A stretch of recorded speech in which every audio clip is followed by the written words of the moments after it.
결혼한 지 이제 2년이 조금 넘었습니다. 남편은 대기업에서 근무 중이고 저는 온라인 교육 관련 회사를 운영하고 있어요. 연애할 때만 해도 서로에게 이렇게 상처 주는 날이 올 거라곤 상상도 못했습니다. 남편은 처음엔 진심으로 다정했어요. 일 때문에 피곤해도 제 얘기를 끝까지 들어줬고 제가 하는 일에도 관심을 보여줬죠. 그런 사람이었기에 결혼을 결심했습니다. 그때까지만 해도 이 사람과 함께라면 어떤 어려움도 이겨낼 수 있겠다는 생각뿐이었거든요. 처음 시댁에 인사드리러 갔던 날을 아직도 기억합니다. 시어머니는 단정한 옷차림에 조용한 말투로 저를 반겨주셨고, 시아버지는 말수가 적었지만 나긋하게 미소를 지으셨습니다. 겉으로 보기엔 어느 평범한 집안 같았어요. 식사 자리에서도 분위기가 크게 나쁘지 않았고 저는 나름대로 좋은 인상을 남겼다고 생각했죠.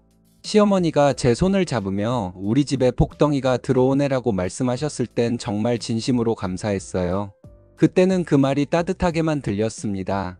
그런데 지금 돌이켜보면 그 미소 뒤에 감춰진 계산이 분명 있었던 것 같아요. 결혼 준비를 하던 시기부터 조금씩 이상한 기류가 느껴졌습니다. 시어머니는 드레스부터 예물, 신혼집 인테리어까지 전부 자기 의견대로 정하려 했고, 제가 다른 의견을 내면 요즘 사람들은 너무 자기 주장이 세다며 불쾌한 기색을 숨기지 않으셨죠. 처음엔 예비 며느리니까 그럴 수 있겠다 싶어 고개를 끄덕이며 넘겼어요. 하지만 그게 잘못이었어요. 그때 단호하게 선을 그었어야 했습니다. 시어머니는 제가 한 발 물러나는 걸 순종으로 받아들였던 것 같아요. 그 후로는 거의 모든 일에 간섭을 하기 시작했거든요. 결혼 전날에도 전화가 왔습니다. 우리 아들 피곤하니까 내일 늦잠 자게 하라. 하객 중에 상사들이 많으니 실수하지 말라. 시댁 어른들보다 먼저 밥 먹는 일은 없게 하라 등등. 말 한마디 한마디가 명령처럼 들렸습니다. 저는 결혼식 전날 밤인데도 마음이 하나도 편하지 않았어요. 그래도 결혼만 하면 달라지겠지, 시댁 식구들과 천천히 정이 쌓이겠지, 그렇게 스스로를 다독였죠. 하지만 그건 착각이었습니다. 결혼하고 나서 시댁을 방문했을 때 시어머니는 제게 차를 내주며 처음으로 본색을 드러냈습니다. 요즘 여자들은 일한다고 하지만 결국 남편 덕에 사는 거 아니니? 그 말이 머릿속에 그대로 박혀버렸어요. 저는 순간 말이 막혔지만 애써 웃으며 넘겼습니다. 그 자리에 남편도 있었지만 아무 말도 하지 않았죠. 그날 집으로 돌아오는 길에 유리창 밖 풍경이 이상하게 흐릿하게 보였어요. 눈물이 난 것도 아닌데 세상이 멀어지는 느낌이었거든요. 그날 이후로 시어머니의 말과 행동은 점점 노골적으로 변했습니다. 처음엔 단순한 잔소리 같았지만 점점 인신공격으로 바뀌었어요. 제가 어떤 옷을 입는지, 어떤 식으로 말하는지, 심지어 SNS에 어떤 글을 올리는지까지 간섭했습니다.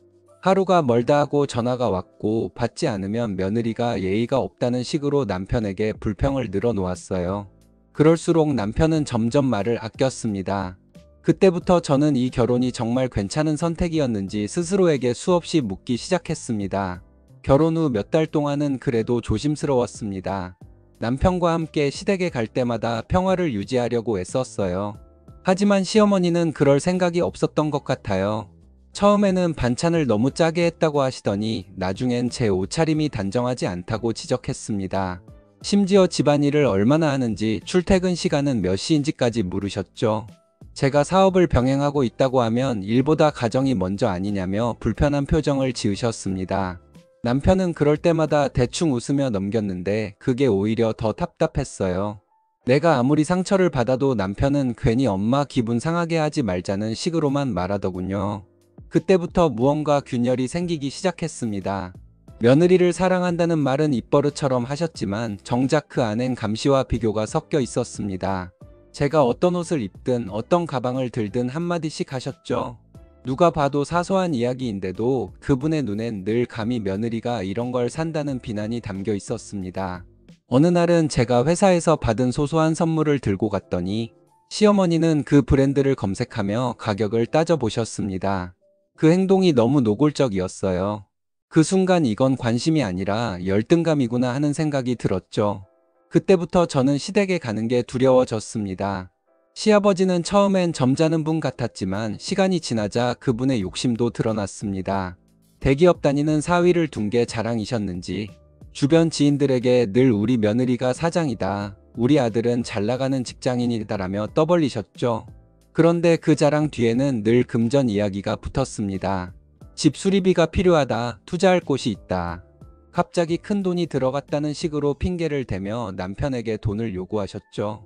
처음에는 시부모가 어려운 상황인가 싶어 도와드렸지만 나중엔 그게 단순한 생활 습관이라는 걸 알게 됐습니다. 돈을 받는 게 당연하다는 듯한 태도였죠. 그 무렵부터 시댁 분위기는 묘하게 변했습니다. 평소엔 아무렇지 않게 대하다가도 돈 얘기만 나오면 공기가 차가워졌어요. 시어머니는 제가 결혼 후에도 계속 일하는 걸 못마땅해 하면서도 한편으론 그 수입이 궁금한 듯 했습니다.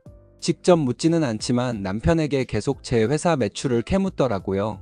어느 날 남편이 무심코 이번 달에 아내 회사가 좀 잘 됐다더라고 했는데 그날 밤 시어머니에게서 전화가 왔습니다. 그 다음날 남편의 휴대폰으로 계좌번호가 적힌 메시지가 도착했죠. 내용은 명확했습니다. 힘들 때 조금 보태라. 그때 깨달았어요. 이 집안은 감정으로 움직이지 않는다는 걸요. 사랑도 관심도 다 계산 위에 얹혀있는 거래였습니다. 그날 이후로 저는 시댁에서 어떤 말이 오가든 그 속뜻부터 먼저 생각하게 되더군요. 마음이 서서히 닫혀가고 있다는 걸 느꼈습니다. 시어머니의 말은 점점 더 노골적으로 변해갔습니다. 어느 날은 남편의 직장 이야기를 꺼내며 결혼하더니 우리 아들이 달라졌다는 말을 아무렇지 않게 하더니 제게까지 화살을 돌리더군요. 남편이 집안일을 도와주는 게 탐탁지 않다는 듯 요즘 세상에 며느리가 너무 편하게 산다며 은근히 비꼬았어요. 심지어 제가 일하는 모습을 두고는 아무리 능력이 있어도 결국 아내는 아내다라는 식으로 선을 그었습니다. 처음엔 그런 말이 상처로 남았지만 나중엔 그게 이 사람의 본심이구나 하는 확신으로 바뀌었어요. 남편이 출근할 때마다 점점 무표정해지는 이유도 알 것 같았죠. 시어머니의 간섭은 멈출 줄 몰랐습니다. 제가 어떤 음식을 먹는지, 집 청소를 얼마나 자주 하는지, 심지어 명절 음식은 얼마나 하는지까지 묻더군요. 전화를 받지 않으면 남편에게 바로 연락이 갔고 며느리가 예의가 없다는 말이 자동처럼 따라왔습니다. 하루는 제 회사가 언론에 소개된 적이 있었는데 그 기사를 본 시어머니가 전화로 이런 건 괜히 나댄다고 하는 거다며 불쾌하다는 듯한 말을 하셨죠. 그날 이후로 전 회사 소식이 기사에 나올까 봐 두려워졌어요. 시댁이 아닌 세상이 나를 주목할 때마다 오히려 마음이 불편해지는 아이러니한 상황이 된 겁니다. 시아버지는 한술 더 떴습니다.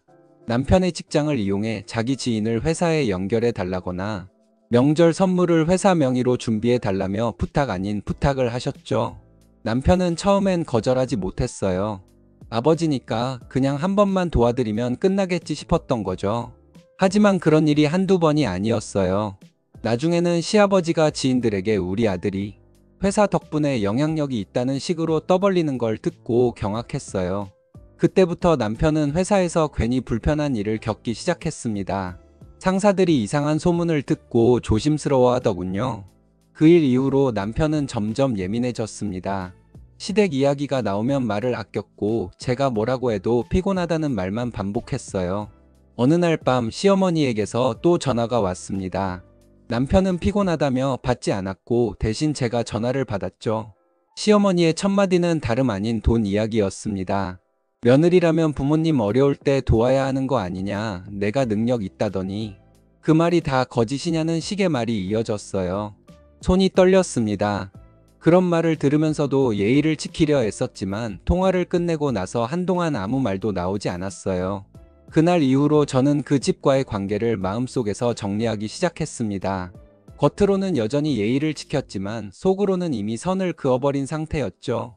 집에 돌아와 거실 불을 끄고 앉아 있으면 조용한 어둠 속에서 스스로에게 묻곤 했습니다. 이게 결혼인가? 아니면 견딤의 반복인가? 그렇게 혼자 생각하다 보면 답이 나올 듯 말 듯 하다가 결국 한숨으로 끝나더군요. 결정적인 일은 그날 일어났습니다. 그날 저는 집에서 일정을 마무리하던 중이었는데 갑자기 남편이 전화를 받더니 얼굴이 굳어졌어요. 시어머니가 집 근처에 오셨다고 했습니다. 아무 예고도 없이 찾아온 방문이었죠. 남편은 피곤한 얼굴로 현관을 열었고 시어머니는 마치 점검이라도 하러 온 사람처럼 집안을 둘러봤어요. 그 시선이 너무 차가웠습니다. 마치 제 존재가 불편한 각오라도 되는 듯 했죠. 그러더니 냉장고 문을 열어보며 음식이 정리되어 있지 않다고, 살림이 덜 됐다고, 며느리 체면이 이게 뭐냐는 식으로 말했습니다. 순간 귀가 뜨거워졌습니다. 억울함보다도 그 사람이 나를 사람으로 보지 않는다는 게 느껴졌거든요. 남편은 그 자리에 있었지만 아무 말도 하지 못했습니다. 시어머니는 한참 동안 집안을 둘러보다가 남편의 월급 이야기를 꺼냈습니다. 그 말투는 조심스럽지 않았어요. 남편의 돈이 어디에 쓰이는지, 내가 얼마나 버는지, 생활비는 어떻게 나누는지까지 꼬치꼬치 묻더군요. 그건 관심이 아니라 감시였습니다. 그리고 마지막에 시어머니는 한마디를 덧붙였죠. 남편이 나 같은 사람과 결혼하지 않았으면 훨씬 더 잘 살았을 거라고. 그 말이 내 귓가를 스치고 지나가는데 머리가 하얘졌습니다. 숨이 막혔고 가슴이 쿵쿵 뛰었어요. 그 순간까지도 남편은 움직이지 않았습니다. 침묵은 방 안의 공기를 더 무겁게 만들었죠. 그때 저는 처음으로 이 관계를 유지하는 게 옳은가라는 생각을 진지하게 했어요. 시어머니의 눈빛엔 확신이 있었거든요. 내가 반응하지 않아도 자신이 옳다고 믿는 사람의 얼굴이었어요. 그날 밤 나는 처음으로 시댁의 문턱을 넘기 싫다는 감정을 명확히 느꼈습니다. 며칠 뒤 또다시 시어머니의 전화가 왔습니다. 남편은 출근 중이라 제가 대신 받았죠. 통화 내용은 충격적이었습니다. 이번엔 시어머니뿐만 아니라 시아버지도 통화에 함께 있었습니다. 그들은 한 목소리로 남편이 결혼을 잘못했다고 했습니다. 이유는 단 하나였습니다. 내가 며느리로서 어른을 공경하지 않는다는 거였어요. 그 말이 얼마나 부당한지 설명할 수도 없었습니다. 목소리를 낮추며 끝까지 예의를 지켰지만 전화를 끊은 뒤 손이 떨렸습니다. 그날 밤 남편에게 모든 걸 말했습니다. 더는 참을 수 없다고, 이 결혼 생활이 무너질 것 같다고. 남편은 그때서야 말을 잃었고 한참 동안 아무 소리도 내지 않았습니다. 그리고 천천히 고개를 끄덕였죠. 그 표정을 보는데 눈물이 났습니다. 화가 나서가 아니라 이제야 남편이 내 현실을 본다는 안도감 때문이었습니다. 그날 이후 내 삶은 완전히 달라졌습니다.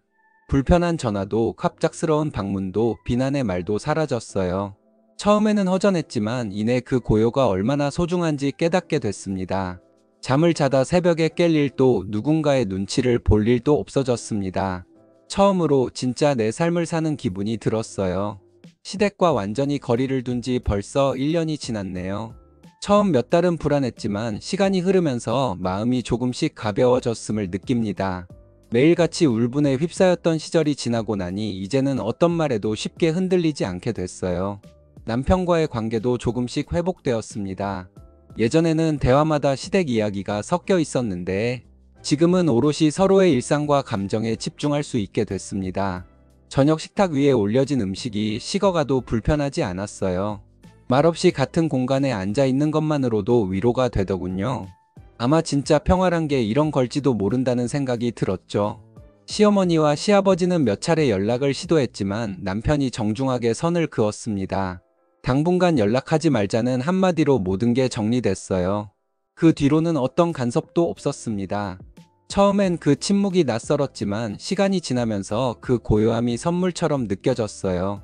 내가 이렇게까지 평온할 수 있다는 걸 예전엔 상상도 못했습니다. 회사 일도 조금씩 안정됐고 남편도 더 이상 예민하지 않았어요. 가끔은 지난 일을 떠올리며 내가 너무 냉정했나 싶은 생각이 들기도 했습니다. 하지만 그때마다 떠올랐던 건 내게 쏟아졌던 말들이었어요. 아무리 참아도 끝이 보이지 않던 비난과 간섭들. 그걸 견디며 살았다면 지금의 나는 없었을 겁니다. 그때 결심하지 않았다면 여전히 누군가의 눈치를 보며 살았겠죠. 그렇게 생각하면 지금의 평온이 더 고맙게 느껴졌어요. 요즘은 주말마다 남편과 함께 산책을 합니다. 작은 카페에서 커피를 마시며 이런저런 이야기를 나누는 게 일상이 됐어요. 별다른 일도 없는데 웃는 순간이 늘어났습니다. 누군가에게 이해받지 못해 울던 날들이 있었지만 이제는 그 눈물이 부끄럽지 않습니다. 그 시간들이 있었기에 지금의 나를 버티게 한 힘이 생겼으니까요. 이따금 거울을 볼 때마다 느낍니다. 예전보다 얼굴이 훨씬 편안해졌다는 걸요. 화장으로도 가릴 수 없던 피로가 사라졌어요. 마음이 편해지면 표정이 바뀐다는 말을 이제야 진심으로 믿게 됐습니다. 나는 여전히 며느리고 여전히 아내이지만 더 이상 누군가의 기대 속에 살지 않습니다. 이제는 내 방식대로, 내 속도로 내 인생을 살아가고 있습니다.